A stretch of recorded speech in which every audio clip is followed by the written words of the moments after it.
Welcome to Rockstar Doctor Life. I'm Melissa Longo.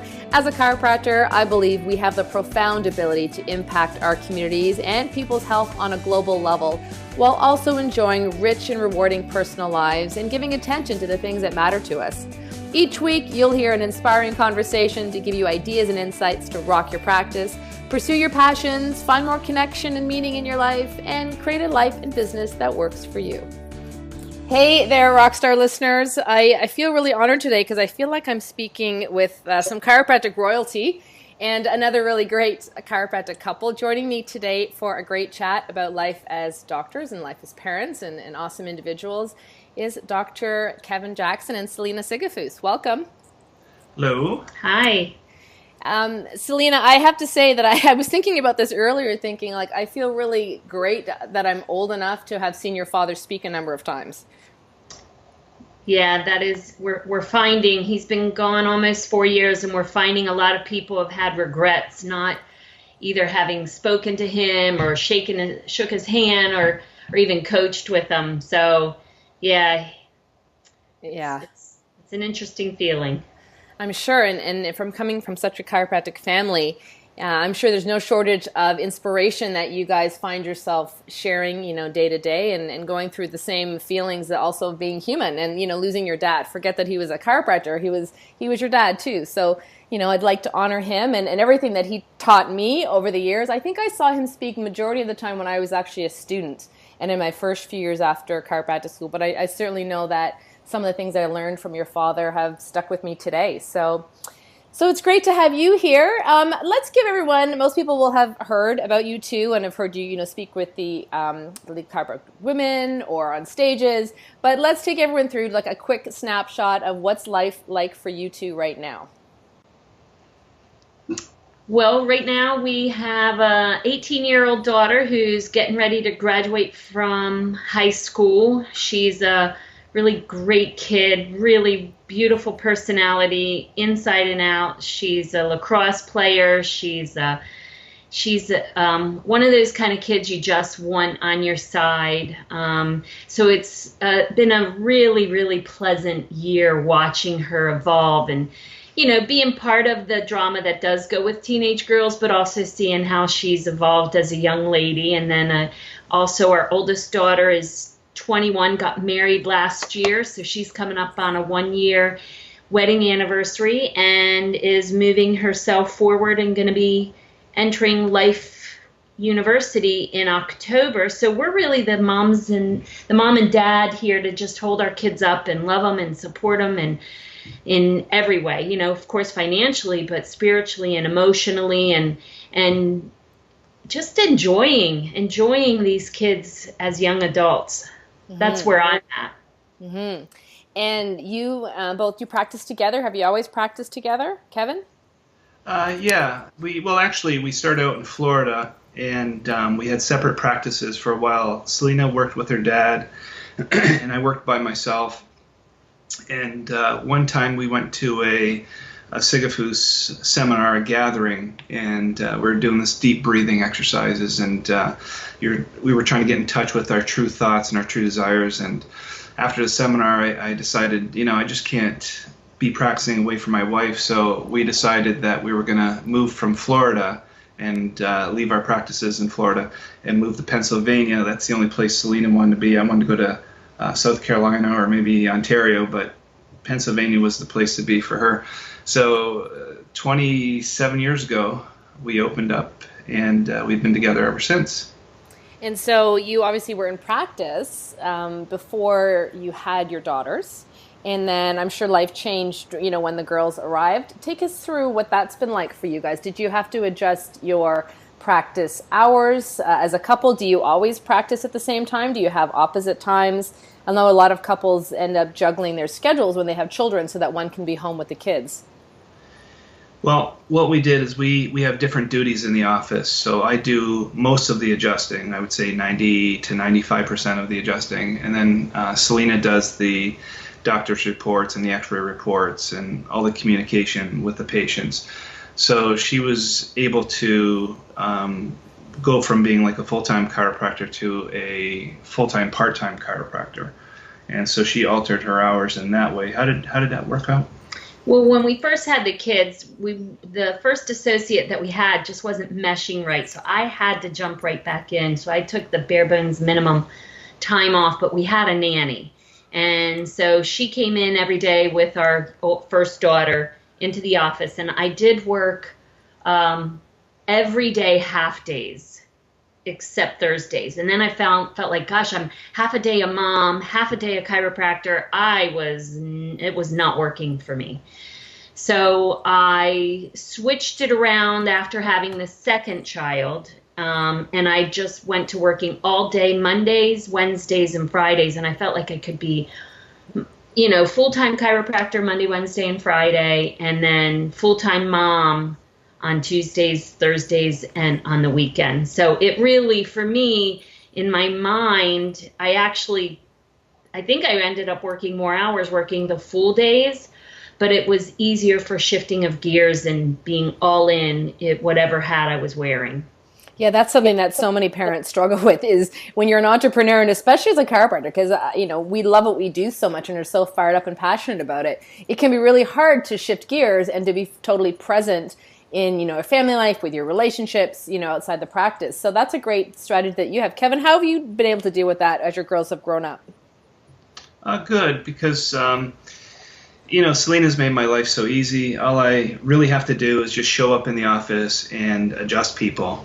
And she takes care of all the details, so there really wasn't much for me to do except be a great chiropractor, and then when I was at home, try to be a great dad.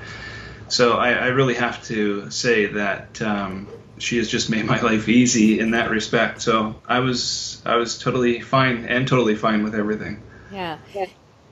Did you always decide that you would split up your roles in your practice the way that you've structured it, so that you do the adjusting, Kevin, and Selina does the reports and everything else? Or did that sort of evolve? I know you said you jumped back into practice when your associate didn't work out, but did you envision that would be the kind of setup based on your individual strengths? I think initially life moved so fast for us that we just had to make things happen. But I think how we evolved into me doing dominantly the doctor's report is I loved it. I just loved it. And not that Kevin didn't, but he is such a master adjuster, and he moves so eloquently and efficiently through that office. And he has the ability to see a large number of people in a short period of time, and nobody realizes they're being moved fast. Where me, I'm the slow one. I want to cuddle, and I want to talk, and I want to chit-chat, and I want to, find out how the kids and the grandkids are going and what to eat for breakfast kind of thing. Yeah. And so that just isn't an efficient practitioner on the floor, but that type of mentality works really good when you need to explain what chiropractic is and isn't, and what your finances are going to be like, and what the future looks like, and how I like to instill hope, and sometimes that takes time, and so it just evolved that way. I think we both found our niche. Mm-hmm. And it's something that I hear, with other chiropractic couples, that's people have done their roles like, oh, so-and-so is really great with the management of their team, and the other person is really great with maybe, the technical stuff with their diagnostics. So if you had other tips for docs who are working together, what would they be? Anything specific that comes to mind for you, Kevin?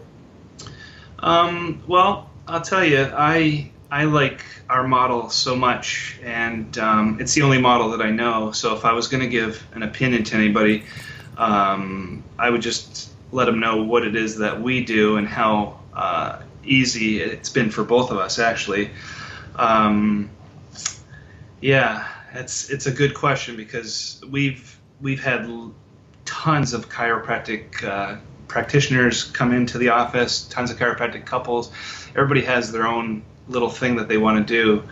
But to be honest with you, I'm just so happy with the way ours works out that would be my idea, is that the male end of things takes care of all the adjusting, the female end of things takes care of all the reporting and all the loving and all the financial things.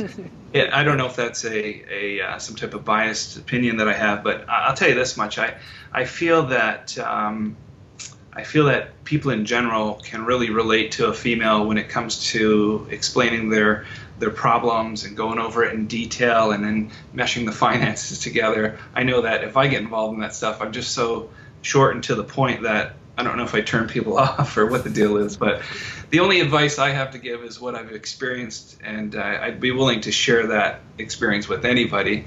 Realizing, of course, though, honestly, at this point, after being involved in chiropractic for 30 years, there's just not one way to do things. Everybody has their own little way, but certainly I like the way that we do things.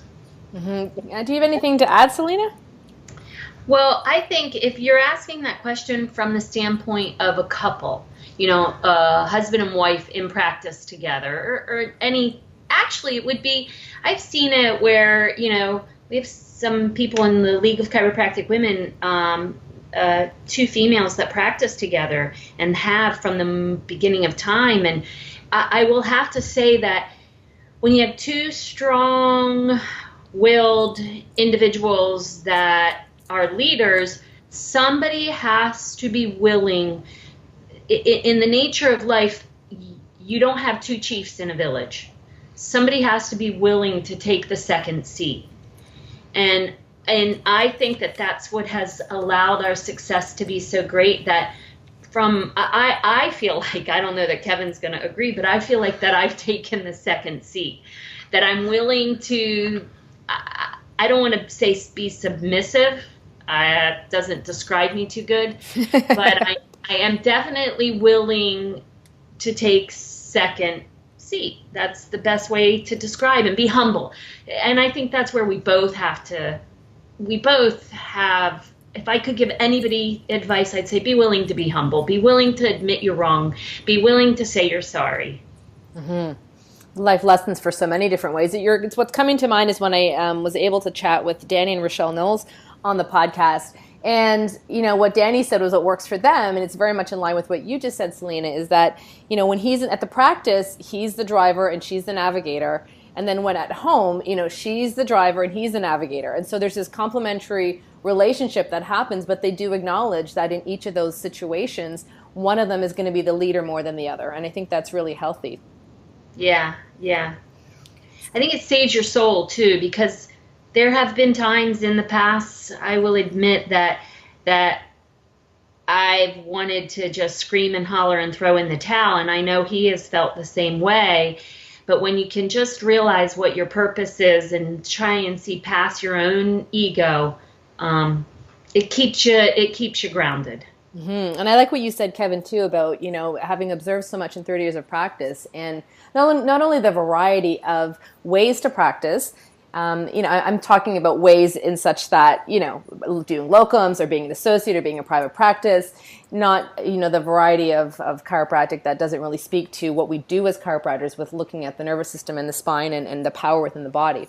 But, people do have individual strengths. And as you said, with those two female doctors, if one is going to be one that more excels in leadership and direction and management of a team than the other, I don't think the other person should feel like they are less or that they are, not wanting to lead. It just has to be complementary. And in society, we all have different gifts and strengths. And if we can hone in on them as chiropractors, then we can all shine a little bit brighter, I think, ourselves. Yeah. And it helps with longevity. When, again, we're not in this for a day or a month or a year. It helps with longevity to stay in practice so that you don't burn out because you're not pushing and striving so hard to be in a seat that you don't belong in. Mm-hmm. So you're both really busy. I mean, between your daughters and the work that you're both doing, not only in your practice, but outside your practice within chiropractic internationally, your involvement in different organizations. How do you maintain productivity tools? How do you maintain those separate? How do you get everything done is what I'm asking. That's good. Because a lot of people, are going to hear, they hear it gets in the talk, like, how do they do all that? Some days it just seems like enough to just try to manage my family life and my practice. So do you guys have specific blocks of time that you focus on maybe doing the talks that you do or involvement in other organizations, or do you just fly with it? What works best for you, Kevin? Well, I think the way that I approach things is when I leave the office at 7 o'clock at night, I am done. So it's family time for us. We usually come home, we have our dogs, or we go out to eat. We have our daughter who's with us, and we just try and spend as much quality time with the family, definitely from 7 o'clock onwards. And we really take Saturday and Sunday seriously. So we try and be together as much as possible. I mean, when you work with your spouse and you're involved in chiropractic as a lifestyle, and when I say chiropractic lifestyle, I don't mean eating right and exercising and getting adjusted. To us, the chiropractic lifestyle is we've devoted our lives to try to improve other people's lives through chiropractic. So it's just one thing that blends right into another. And thankfully, our kids are all on board too. I mean, they want to be chiropractors. They want to be involved in chiropractic. They want to make chiropractic a better profession than it is now. So, I guess we talk a lot of chiropractic around our house, and no one really seems to mind. I mean, when the mother-in-law comes over, she of course was married to a chiropractor. When the brother-in-law and the sister-in-law come over, they're chiropractors. So it's 24/7. We're talking about chiropractic. As far as getting things done, I think we're just skilled at this point at executing things, like making a list of things that need to get done and just efficiently getting it done. We do have a staff of 10 at the office that are more than happy to carry out tasks for us. So we do have a lot of manpower behind our little organization, but certainly it seems like we have a lot of free time too to interact. So Yeah. I don't know if I guess the main thing is we get a lot of stuff done, and I just don't feel like I'm stressed out much. Do you feel that way? Yeah. It used to be the day we would say no a lot to things, and yes, now that we're at this point in life and the kids are older, we do say yes more than we used to. And I think I have to be honest with you, I never thought that a cell phone would save my soul. But the to-do list on my phone, and like I bounce back all day long from my to-do list and also to my calendar. And I'll look at it before I go to bed, and I'll look at it multiple times during the day to just make sure. And I'm always setting timers so that, for instance, if I have a conference call, I always have conference calls. But if I have one that's off the beaten path, I'll set the timer immediately. It's not like something you can afford to say, all right, I better do that then, because it's not going to get done and the conference call will come and go. Mm-hmm. See, I constantly am using the tools on my phone. Mm-hmm. Yeah, I'd have to agree. I think there is a huge role for the ease that technology offers us. I think that we can also obviously get completely sucked in and distracted by them as well. But I think if you use them smartly, they can certainly make your life a lot easier. Yeah, I personally am not on any social media, so that might be why I have more time. That could be very true. I'm not on it at all. I don't. Getting onto Skype, I struggled to remember what our passwords were, so that does save me. It's just a personal choice that you don't want to be on social media, or is it? Is there a philosophical reason or a time reason? I would say it began philosophically. I felt that it was, and forgive me for saying this, but I felt it was demonic. I felt that it was an intrusion into our personal life, and now we're seeing that actually be true. I just felt that it wasn't. I'm also probably more private than I think I am, and I don't want to have to share.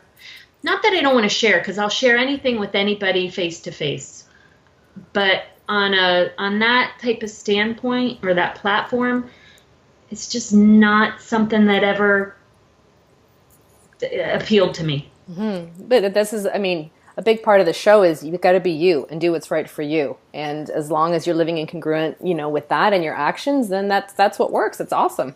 My son, it's just interesting to me because my 16-year-old son has no interest in social media. And I've been this for the last couple of years since he got his cell phone. And all of his buddies are on it, through sports and everything. He just has zero interest. And he's very particular. If I take photos of him at different things we're at, don't post this. I don't give you consent to post this, Mom.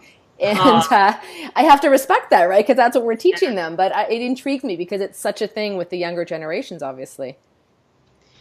Yeah, again, it's kind of like, I've been a vegetarian my whole life. I don't drink. I don't do social media. I don't eat sugar. I don't eat flour. Like, it's just it's just like a way of life. I don't know. I think I do more don'ts than I do do's sometimes. Yeah. Kevin, something you said earlier, you just feel, you guys do a lot of things and you don't really feel stressed. That makes me think of this quote that I really love. And it's, work is expending effort on the things that we don't want to do. Passion is expending energy on the things we love to do. The goal is to do no work. And, I think when you're aligned with doing things that you're passionate about and feeling purposeful about, it doesn't really seem like a big stress and a big effort, right? I agree. It's a good statement. Mm-hmm. So how do you stay fired up and engaged and in love with what you're doing every day as a chiropractor? Well, for me, I get the joy out of being with people. I really like adjusting people. I like interacting with people. I find the office to be really refreshing and lighthearted and fun. Certainly my wife has set it up for me that if you're in my shoes and you just have to go in and check and check and adjust people for subluxation, it makes life really easy. So I only work 33 hours a week or so, and it's hard work. It's physical. Sometimes that part gets to me, but to be honest with you, I just wake up in the morning, and this is no cliche. I just really enjoy going to the office. I don't think I'd enjoy retiring away from being in the office. It's just so much pleasure to me. So it's just, I guess, maybe part of the pleasure principle where you just get a lot out of enjoyment and fulfillment out of being with people. I never really was in practice to try and generate a fortune and then eventually retire and do something I really love to do. I'm actually doing something that I really love to do, and I could see myself doing this forever until either I died or I was declared mentally incompetent, which I've come close a couple times in my life. But it's just a very enjoyable practice. I love going. I can't wait to go. I'm going at 3:00 this afternoon and hope to see a lot of people, and for no other reason but to just set them free, get them adjusted, and turn them on to what it is that we do.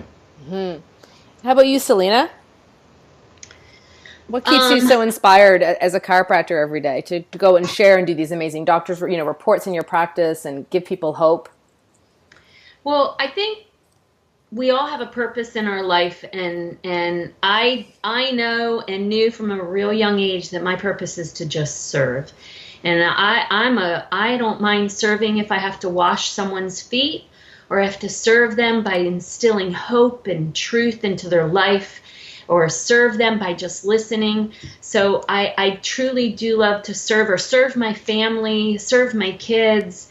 But one thing that I believe is, I have to be honest with you, doing my doctor's report continues to give me passion, because every time I do a report and we tell the chiropractic story and we tell people that they're self-recuperative, self-healing, and the body's created to heal, and that healing process occurs from the last moment of breath.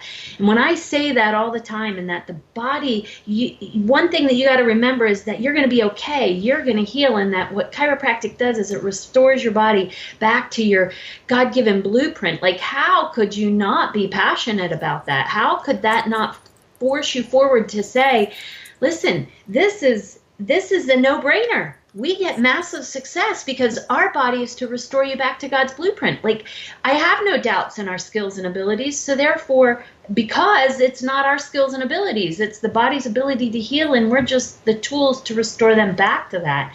And just hearing that, I do doctor's reports 6 times a week. I hear myself 6 times a week, and I believe it. And I know beyond a shadow of a doubt, as chiropractors, we serve a truth that is beyond our knowing. We serve a truth that will live beyond us. And that, how can you not buy into this principle when every day the doors open and people flood in, and they're loved, and we're served, and they're served? I mean, how can you ever want to end that? How can you ever want to say goodbye to that? Yeah, a lot of docs would say that their reason for doing their report in their office is very much to keep them engaged and fired up, and to fall in love with chiropractic every single time that they do it. That's a great reminder for everyone. What was it like growing up with your father being such a powerful and well-respected chiropractor? I mean, you grew up in a chiropractic family. Well, I guess when you're growing up, you don't realize it, but we always knew that our dad was some special dude. But we also saw I'm not one to sugarcoat anything. My dad wasn't the easiest guy to be around at all times, but I think that his passion, his love was fierce. Mm-hmm. And that fierceness displayed itself in a lot of different ways, but it's what instilled, I know in me, I can't speak for my siblings, but I know in me, it instilled a defiant passion to do what we do. And, I think back when our little girl Chloe was 2.5 years old and she had gotten Lyme disease, and it was the really high 105-degree temperature for 5 days, and then she went limp on us, wasn't walking, and once we discovered that it was Lyme, I had no fear, absolutely, positively no fear of Lyme.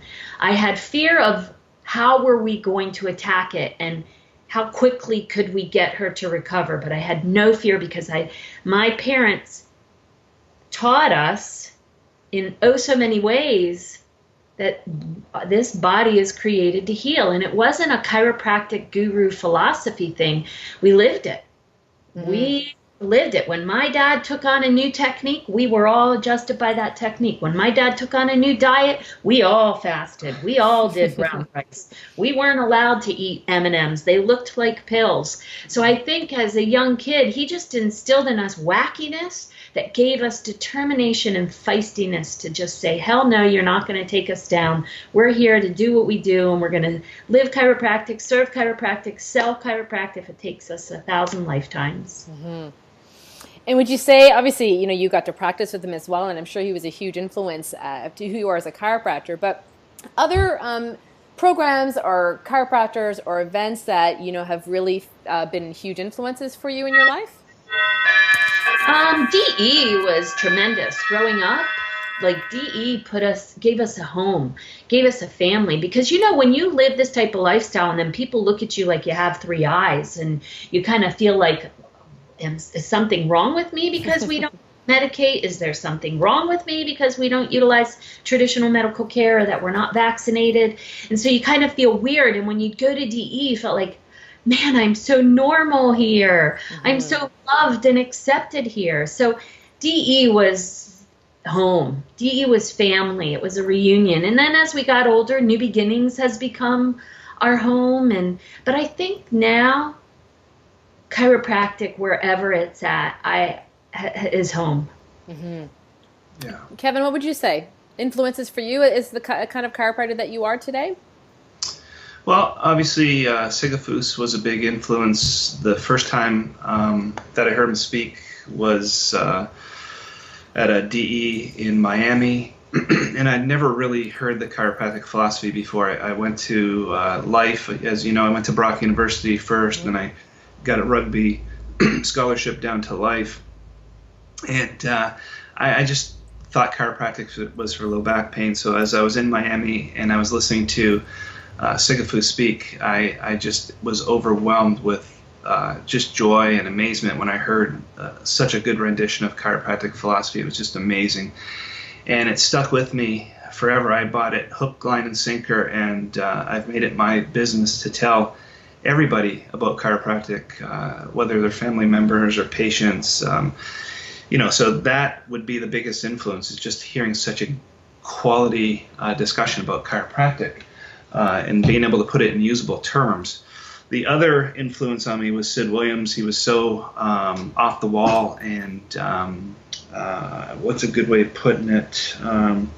He just had a really different way of looking at life and looking at chiropractic, and he was definitely a big influence. And then Michael Kale, when we were in school, we got certified in the upper cervical specific technique of Michael Kale. That was the original B.J. Palmer HIO technique. And so he was a real big influence on our technical aspects, even though we don't practice that as much anymore.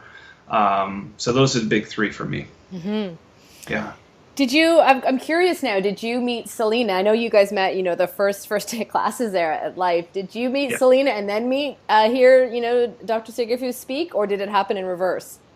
No, you have it right. I met Selina first. I met her at first day of classes. And then she invited me down to go to DE about a week later, was it? Yeah.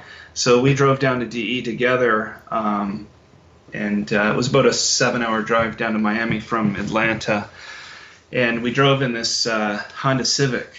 And I remember a friend of ours, we had it all packed up. It was a really small Honda Civic, and John Stevens was his name, and he was driving, and we didn't have much room, so Selina was sitting on my lap the whole time down there, and I guess she fell in love after that car ride. But, I don't know why. Not quite sure why. But she wanted to get engaged shortly thereafter, so. It was Valentine's weekend. That Miami at DE. Yeah. So anyways, back to the point of the story was I met Selina first, and then I met Sigafoose after that. He was not a friendly man to me for a couple years.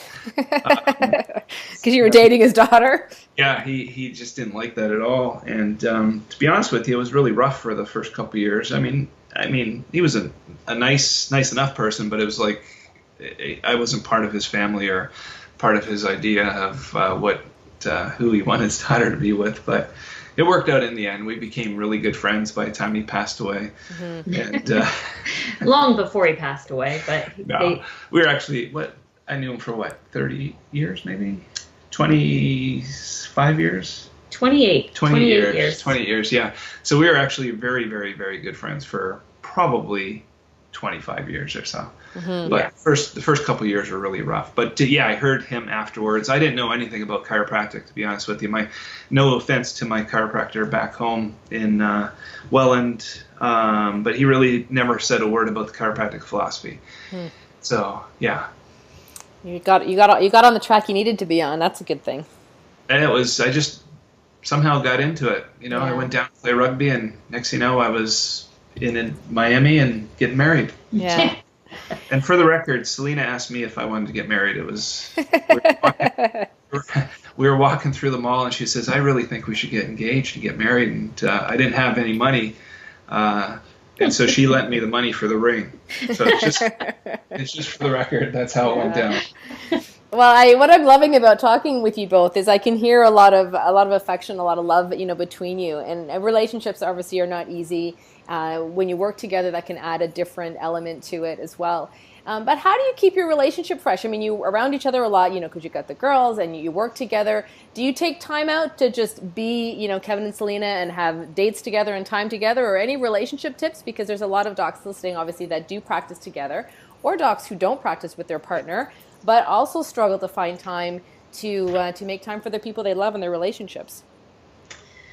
Oh, that's a good question. And I don't know that we're best to answer it. Again, I think what keeps our relationship fresh is the dying daily to ourselves, dying to ourselves daily, like putting ourselves aside, and absolute forgiveness. Like, we don't really carve out date times, because every single solitary day at lunch, we eat lunch together and we have our coffee together. And to us, that's it's just having our coffee together is like being on vacation. We're very, very simply satisfied within our relationship, in that, like, it's the simplest of things. Like, I'll say that we need to go to Sam's Club, and he'll say, "I'll come along with you," which normally he does no shopping with me. And to me, that's like, holy crap, really? I have a friend coming with me? So that's a date for us. We'll go to Sam's Club. We'll just enjoy, even if it's just 10 minutes of, like I say, having our coffee together, but really dying to our own wants many times, and forgiving, and just remembering that grass isn't greener on the other side. Anything do you want to add there, Kevin? I kind of missed part of that conversation, but we're talking about. I had to answer the door real quick, but okay. So it was just, how do you keep your? I mean, I hear a lot of love between you two. I know relationships aren't obviously easy, and I'm sure there's arguments and there's things that happen as well. But we were just talking about whether you guys had any specific relationship rituals that keep your relationship strong. And Selina was just sharing that it's a day-to-day practice for you guys, that you have coffee together and you enjoy small moments, and it seems to be what really works for you, keeps you connected. Yeah, it really does. And I mean, we're together all day, every day. And so one of the biggest things over the years that I've learned as a husband is just to really try and honor and respect my wife. I mean, if she needs me to do something, I need to do it right away. I try to make sure I give her plenty of kisses during the day. If I leave, I always kiss her. I'm always the one to give the kisses out. I try and make an extra effort, in other words, to be there for her, and don't take her for granted because she does so much for me. That's the big thing, just being real. She's good at forgiving. I mean, this lady has forgiven me for so many crazy things that I've done or been involved with, but I just like to honor her every day and just try and make her life easier. And then the rest takes care of itself. The obvious stuff takes care of itself. But that's my goal, is just to really be easygoing and non-argumentative. I just let her argue. I mean, you have a house full of women there, Kevin. So I always wondered why my dad would just never really say anything with my mom. I thought, man, he is such a weak man. My mom would give him the business, and he would always be quiet, but he was a smart man, and that's what I've learned, just to be a smart man. What about your self-care, as far as, you touch on this a little bit, Selina, as far as, your social media and how you eat and how you take care of yourself. But, obviously you spoke as well about longevity within chiropractic. And if we're not taking care of our own personal health, then it's going to affect how we perform in our practices and serve our communities. Anything specific that has really worked for either of you with regards to your health in addition to adjustments? Well, we have a great gym at our house. So for myself, I hit the weights probably 4 times a week. I try and eat 6 really high quality meals a day. I try and get a massage every couple weeks. I have a vibrational plate that I use. My wife just got me a set of those, what are those called? Some type of things that go on your legs that give you a constant massage in your legs. Compression recovery boots. We have a decompression machine at the office because I'm starting to get thinning out of my discs in my lower back from 27 years of adjusting. So I put a lot of supplements into my body, a lot of high quality food. We've always been into that ever since we went to Life, besides the training and the supplements and the eating right and getting adjusted. So we try to really live that part of the chiropractic lifestyle. One thing that I do that's really helpful for me is in between the shifts, I'll come home. Like I work 8:30 to 12 and then 3 to 7 on Mondays, Wednesdays, and Fridays. So I'll come home and I'll let my dogs out and feed them. And after I eat, I'll lay down for 20 minutes to 30 minutes. And I usually either pray or meditate or take a nap. And then I'll shower and go back in for the second shift. So I think that little siesta type deal during the day is very, very important. Refreshes your mental health, your emotional well-being. Oh, big time, yeah. Big time. And I've always been a fan of the sound reducing headphones. So the more quietness that I can get, and the more relaxed I can get my mindset, the better I am as a chiropractor. So I do a lot of activities that are going to be making my mindset or the voices in your head very still and very quiet. And that was one of the big things that Sigafoose taught me, was just getting into a meditative state or doing something that is not busy in your mind. And so you become more of a clean, hollow spirit that love can flow through you.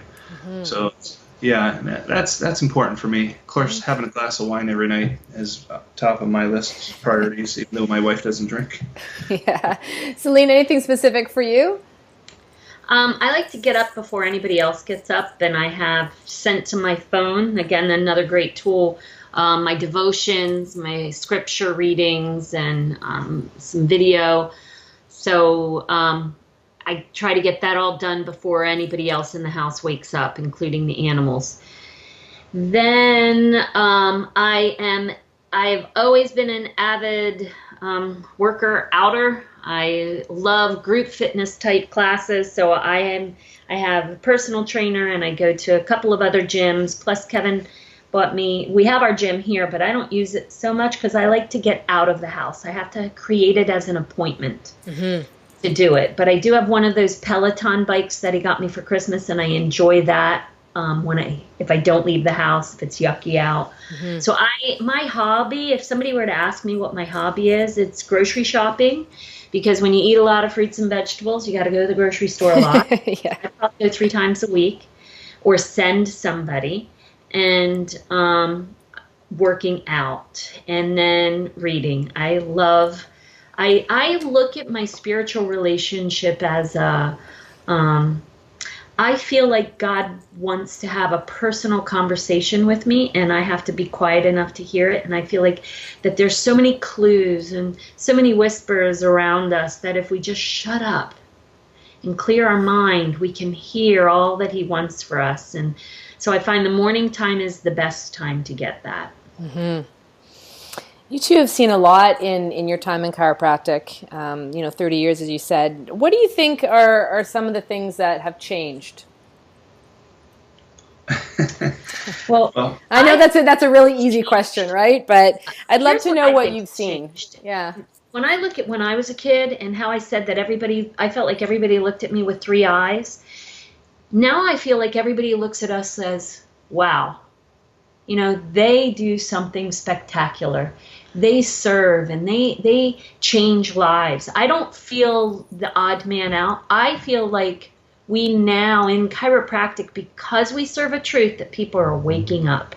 And I have more conversations in that office that come from where before it would be secret under the ground conversation, now it's commonplace conversation. Whether it's people asking about their kids going off of antibiotics or attention deficit disorder drugs, or not vaccinating, or, dietary conversations, or people are vegetarians. I think that I believe and have always said that this chiropractic is the truth, and people are waking up to the truth. Yeah, I agree. Mm-hmm. Have you had any specific, obviously I feel like I can answer this question myself, and hopefully the listeners can too, by everything you've shared today. But if you were to say, you had one thing you've observed regionally from travels, do you notice anything differently area to area, like country to country, as far as acceptance or appreciation or challenges within chiropractic? Not everyone gets to travel and experience, chiropractors in different areas of the world. And so I like to ask him when I know that the guests have had that kind of experience. Yeah, I've run into this question before, and it's a good question because a lot of it has to do with the perception of the chiropractor. Mm. And I know personally chiropractors in Canada, in Europe, in the U.S., in different parts of the U.S., who are all really successful, high-volume chiropractors practicing subluxation-based chiropractic care. And so one time I was in the Bahamas, and I was talking to the Bahama Chiropractic Society, and someone challenged me, and he said, the Bahamian people are a lot different than the people in Pennsylvania. And I said, that's correct. He says, he went on to talk about insurances and monies and, acceptance of chiropractic care. Then there was another chiropractor there who was a high-volume chiropractor who was doing a very good business compared to this person asking the questions. But the one thing that I've noticed regionally or internationally is the following. If a chiropractor can eliminate all the static that's around them, all the political stuff that's going on, all the insurance stuff that's going on, all the legalities that they have to face or don't have to face, and if they can whittle the whole thing down to explaining what innate intelligence is and making it an understandable talk to the audience. I mean, obviously, people from Bahamas are going to be a little bit different than people from the Philadelphia area or something. But if you can get people connected with what innate intelligence is and what the principle of chiropractic is and what a subluxation is and what an adjustment is, if you can take those 4 components and if you can skillfully whittle that down to an understandable conversation with any person around the world, they'll automatically grasp that and gravitate towards that and buy into that principle, because having someone it's not a far-fetched idea of having someone believe that their body has this inborn ability to heal itself. And so if if a chiropractor can do that, you can have success anywhere around the globe. And the problem is there's just so many different perceptions, interpretations, and laws and rules that people get caught up with, and then they start doing everything but chiropractic care. So that would be my big observation that I've had with my 30 years of being in different places around. There are wildly successful chiropractors, and there's wildly miserable, failing chiropractors, both in the same areas. And it's just because that differentiation of being able to skillfully explain what chiropractic is and what it isn't, and what it can do and what it can't do. And I hope that was an answer to that. I don't even know what you asked. Yeah, no, I was going to say it was great either way. But no, I think and you touched on this earlier, Selina, too, about dealing with, people, okay, you don't vaccinate or you get adjusted, or people have criticisms or opposition, right, about how we live our lives as chiropractors. And I'm sure you've both seen this as well, speaking internationally and having people ask you questions or challenge you on things. How have you found, what have you found has been the best way for you to overcome any challenges or people have seemed to attack you? Attack's a strong word, but when people have challenged you on anything, on how you're living your life and raising your daughters or being a chiropractor, anything that comes up for you, Selina? Are you talking from a layperson standpoint or peers? Well, I guess I would say either. A lot of docs are facing challenges. Even from someone who comes into your practice and doesn't want to follow your recommendations, or challenges you told me this, but then my doctor said this, or my neighbor said this. And there's always little bits of that comes into doctors' lives that I hear all the time. Right. I subscribe to the Sigafoose theory that it's this is what the truth is, and you either take it or leave it. You're either with me or against me. It's that's the way it is, and you dust off your feet and keep on walking. So I just keep telling the truth. Tell the truth, tell the truth. And when I talk about what our family choices are, when you have as much information to make your decisions as I have to make my decisions, then we can have a face-to-face conversation. And so I often tell people, listen, we're not going to go any further until you've gathered enough information to be at the same level of conversation. And it usually doesn't go any further than that. But my philosophy is, always was, and always will be, we're here to tell a story, the truth of the story, and then we dust off our feet and keep on walking. You take it or leave it. Anything to add, Kevin? Yeah, when we first got in practice, there seemed to be more challenges, patients coming in, and someone would object to something that we were presenting.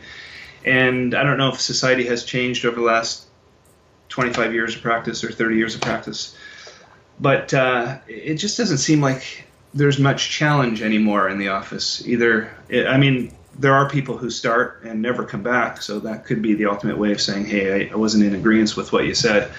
But I think as time went on and the more able we were to get at the patient's level, and explain to them. We have everything from homeless people to CEOs that come in. We have a ton of different professionals that come in, medical doctors, dentists, lawyers.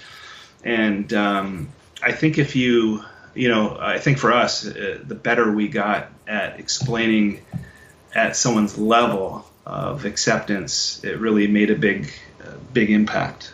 So I think we've seen less and less and less of that. And even with lay people that you just meet, to me, it just seems that the world is ready for the idea of chiropractic, true chiropractic.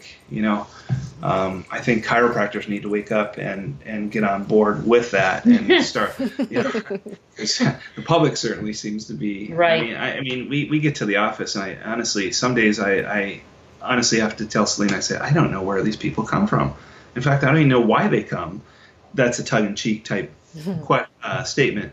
But the truth of the matter is, if you can, deliver any type of a coherent message about the philosophy of chiropractic, and if you have any skill set in delivering a specific atlas adjustment or even a sacrum adjustment or whatever type of adjustment you do, the person's going to get well. It's a great philosophy. It's something to buy onto. It's distinctly different than physical therapy or massage therapy or allopathy.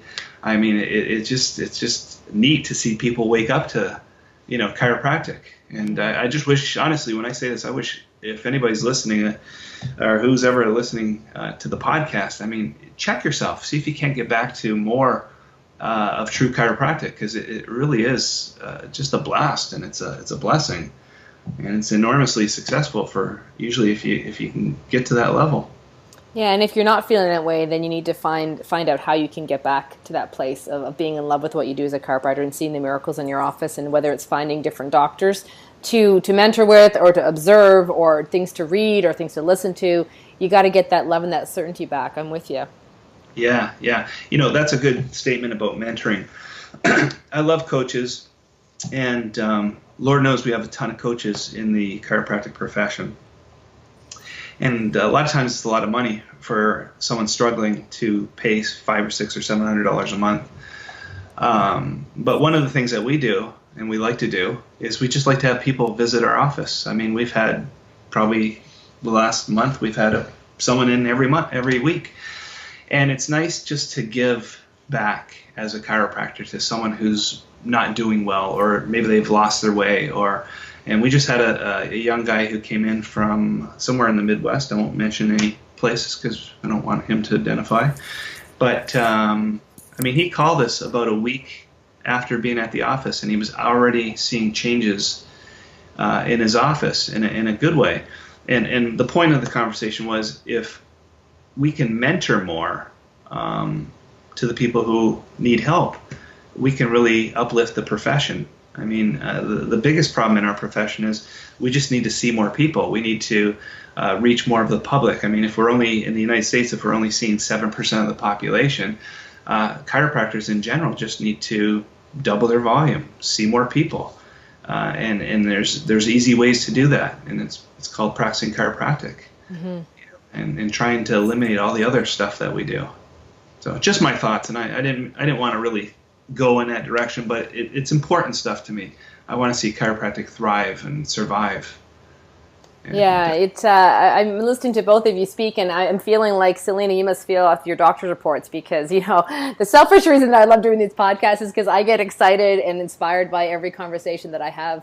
And today certainly is no different. And fortunately then, a lot of other people get to tune in and listen to these great conversations. So I want to, again, thank you for your time today.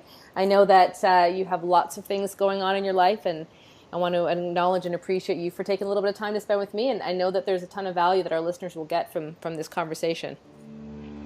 Thank you for having us. Yes, thank you very much. Thanks for being here today. If you like this show, please share it with another chiropractor and connect them with this message. We are always better off together than we are alone. If you haven't yet subscribed, head on over to Apple Podcasts or iTunes, and don't forget to rate and review the show while you're there. Be sure to connect with me on Instagram and Facebook, and find out more about today's guests and all things Rockstar Doctor Life by clicking in those show notes. See you next time.